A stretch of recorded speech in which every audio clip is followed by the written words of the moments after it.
നമസ്കാരം. ആർഷോ എന്ന് പറയുന്ന വ്യക്തി സി പി എമ്മിൻ്റെ അല്ലെങ്കിൽ എസ് എഫ് ഐയുടെ ഡി വൈ എഫ് ഐയുടെ ഒക്കെ ഒരു ക്രിമിനൽ സാഹചര്യങ്ങളിൽ ഉള്ള ഗുണ്ടായിസം കാണിക്കുന്ന ഒരാളാണ്. സ്വാഭാവികമായും അയാളുടെ പ്രവർത്തികൾ കാണുമ്പോൾ നമുക്ക് തന്നെ തോന്നാറുണ്ട്, ഇതൊക്കെ ചോദിക്കാനും പറയാൻ ആരുമില്ല. പക്ഷേ നിവൃത്തിയൊന്നുമില്ല. കാരണം പാർട്ടി പ്രൊട്ടക്റ്റഡ് ആയിട്ട് നിൽക്കുന്ന ഒരാളാണ്. അയാൾക്ക് ഓപ്ഷൻസ് ഒന്നുമില്ല. കഴിഞ്ഞ ദിവസം അത് ഒരു എന്താ പറയുക, രണ്ട് പാർട്ടികളിലെ ആൾക്കാർ തമ്മിലുള്ള തർക്കത്തിനിടയിൽ അതൊരു കായികമായ അവസ്ഥയിലേക്ക് മാറി.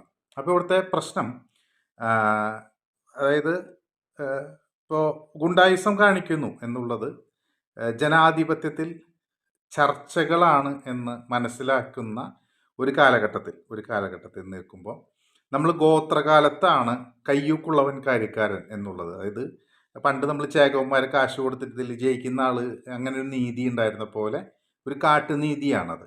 ഇന്ന് അതിൻ്റെ ആവശ്യമുള്ളൊരു കാലമല്ല. അപ്പോൾ അയാളെ മാൻ ഹാൻഡിൽ ചെയ്യുമ്പോൾ ആർഷോ ഇരയാവുന്നുണ്ട്.